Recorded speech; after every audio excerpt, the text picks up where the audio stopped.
손자병법 얘기를 자주 합니다. 암이란 진단 받으면 두렵잖아요. 전쟁터에서 무기를 들고 나를 죽이겠다고 달려드는 사람 앞에 섰을 때 얼마나 무섭습니까? 누구든지 그럴 거예요. 이 전쟁에서 내가 살아 돌아갈 수 있을까라는 불안과 두려움이 왜 안 생기겠습니까? 인류 역사를 통해서 아무튼 전쟁의 고통, 그 두려움은 똑같을 텐데 100번 싸워도 절대 지지 않는 방법이 있다라고 한 명저서가 있잖아요. 그 첫 핵심이 상대를 알고 나를 알면 100번 싸워도 우리 위태롭지 않다입니다. 그래서 그거죠. 상대를 알고 나를 아는 거. 예, 상대를 암이라고 하고 나는 나죠, 이제. 근데 암이 뭘까? 상대가 무엇일까의 핵심을 이해하는 거죠. 암에 대해서 분자생물학적으로 얘기하자면 여기 벽에다가 다 써도 부족합니다. 우리 몸이 그 정도로 오묘하고 복잡한데요. 큰 핵심만 갖고 얘기해 보면 암은 첫째 생활습관병입니다. 여기에 굉장히 핵심적인 방법이 여기서 나와야 한다는 거죠. 생활습관병이다. 늘 여러 번 지금 반복해서 들으신 분도 있겠죠. 습관병. 습관이 뭘까? 우리가 늘 하는 언어 속에 습관적으로 하고 같은 말이 무의식적으로, 습관적으로 그런 거잖아요. 또 나도 모르게 비슷한 표현입니다. 무의식적으로 나도 모르게 그냥 자동적으로 그냥 저절로 그래버렸어요. 이렇게. 이게 다 습관적으로 하고 같은 말입니다. 그러니까 습관이라는 말에는 무의식이란 말이 이미 들어있어요. 무의식이란 말은 의식이 잘 안 된다는 뜻이잖아요. 그러니까 암의 원인은 내가 잘 생각으로 알아차려지지 않는 곳에 핵심이 있다는 뜻이에요. 그러면 알아차려지지 않는 걸 어떻게 알아차리냐고요? 그걸 찾아가고 느끼게 하는 방법이 있습니다. 우리의 생각으로부터 시작해서 느낌의 세계를 거쳐서 비로소 그 무의식이 연결이 되거든요. 그런 체계적인 방법이 있어요. 어쨌든 이거가 우리의 목표가 돼야 돼요. 무의식, 자동적으로 이렇게 하는 방법이란 뜻이고요. 두 번째는 여기서 나온 게 시간이 좀 오래 걸린다가 필요해요. 습관이 만들어지는데 하루 이틀에 한 달, 두 달이 안 만들어지잖아요. 그죠? 예, 습관은 최소 100일, 100일에서 1000일 사이에 만들어진다고 해요. 동서양을 통하여 인류에 대한 스승들이 한 말이기도 하고 실험의 결과로도 나옵니다.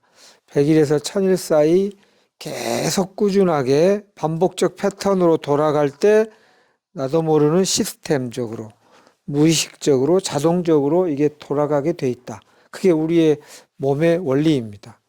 자, 그러면은 암이 생활습관병이라는 것을 통하여 내가 할 수 있는 것은 내 안에 있는 무의식을 깨워야 합니다. 내 안에 있는 무의식을 알아차리고 무의식적 반복 패턴을 변화시켜야 합니다. 그러니까 내 무의식의 패턴을 알아차리고 내 무의식적 반복 패턴을 변화시키는 것이 방법입니다. 그러니까 우선 이제 아까 통역, 어싱, 냉온욕 다 그걸 가는데 수백 가지의 방법 중에 하나들인데 우선 요거부터 총론적으로 알고 뭐가 나한테 맞는지를 찾는다는 뜻입니다. 그러면 내가 나도 모르게 하고 있는 패턴이 뭔지를 우리가 알기가 쉽지가 않아요. 그러니까 내가 늘 밤에 1시쯤은 자요. 이런 건 의식적으로 알죠. 그게 습관의 전부인지 우리는 생각하는데 그건 습관 중에 일부에 불과하고요. 나도 모르게 하는 게 꽤 많아요. 그러니까 우리가 의식이라고 하는 것이 빙산의 요 꼭대기 같다 해서 이게 한 7%라고 해요. 요 바닷물 밑에 있는 이게 93%라고 하는데 여기는 모호하거나 전혀 느껴지지 않은 모호하거나 깜깜하거나 우리가 중요하게 관심을 가져야 될 건 이겁니다. 여기는 선명하고, 선명한 것은 7%에 불과하고요. 선명한 거는 얕다는 뜻이에요. 표면적이라는 뜻이에요. 그러니까 잘 보이죠. 그래서 깊은 거는 잘 안 보이잖아요. 깊은 바다, 뭐 깊은 동굴, 그럼 잘 안 보이잖아요. 그러니까 모호하고 깜깜한 것에 관심을 갖겠다. 그럼 내가 모호하고 깜깜하게 나도 모르게 하고 있는 반복적 패턴이 뭔지를 알려면 익숙한 장소를 떠나야 되게 보여요. 의식적인 건 익숙한 장소를 안 떠나도 알게 돼요. 뭐 남들이 다 말한 수면 시간, 나는 음식을 딴 사람보다 다른 사람은 한 공기만 만족하는데 난 늘 두 공기씩 먹었어. 또 간식을 늘 먹었어.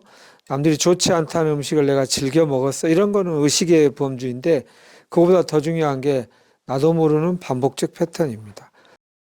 그게 내 혼자의 것이기도 하거나 누구랑 인간적으로 관계 맺는 방식이기도 해요.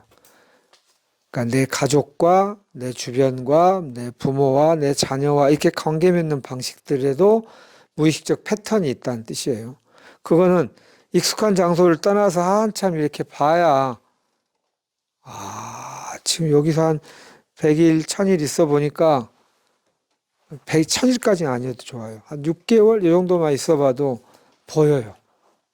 이게 나도 모르게 쌓이게 하는 무의식적 패턴이었구나 이걸 알게 됩니다. 그리고 이제 그걸 알면 이걸 어떻게 변화시키는지 이것도 체계와 방법론이 있죠. 어떻게 해야 될 것 같습니까? 그걸 알았어. 내가 야식을 안 해야겠어. 근데 하고 있어. 오늘부터 안 해야지. 그런다고 안 해지지 않잖아요. 천하 쉬운 것 같지만 천하 어렵잖아요. 그런데 필요한 여러 가지 원리가 있고요. 그것들을 하나하나 극복하는 원리를 배우고 나한테 체험해 보면서 머리 수준으로 이해하고 가슴으로 느끼고 무의식까지 습관 만들고 이런 방식을 통해야만이 이게 암이 생활습관병이라는 상대를 알았을 때 내가 대응하는 방식입니다.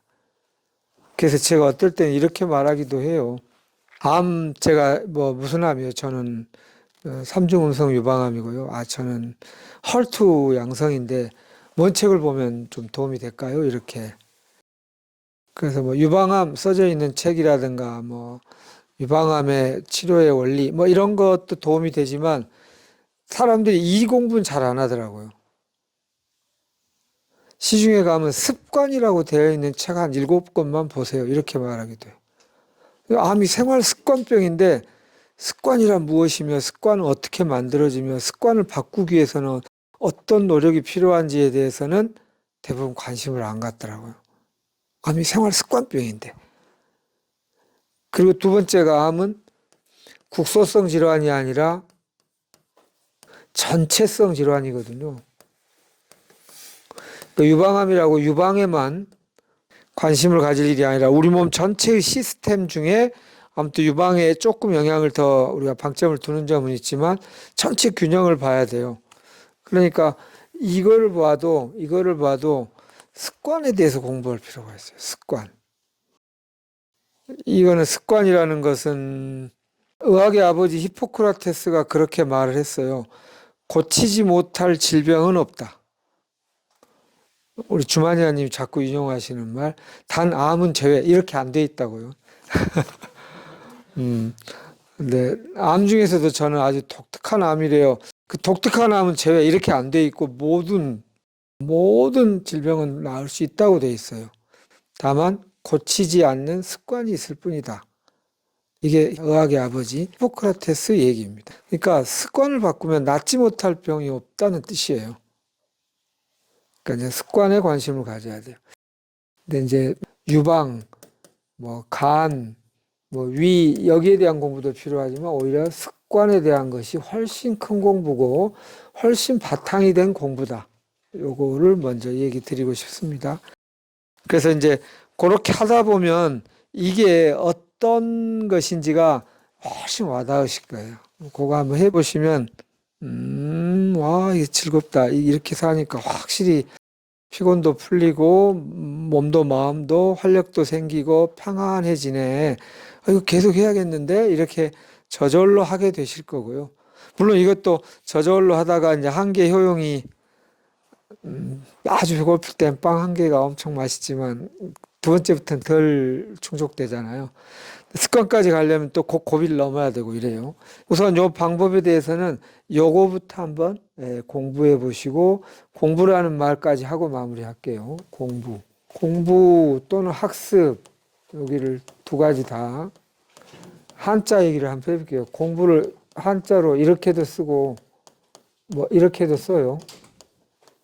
학습은 배울 학자에다 익힐 습자 이렇게 쓰죠.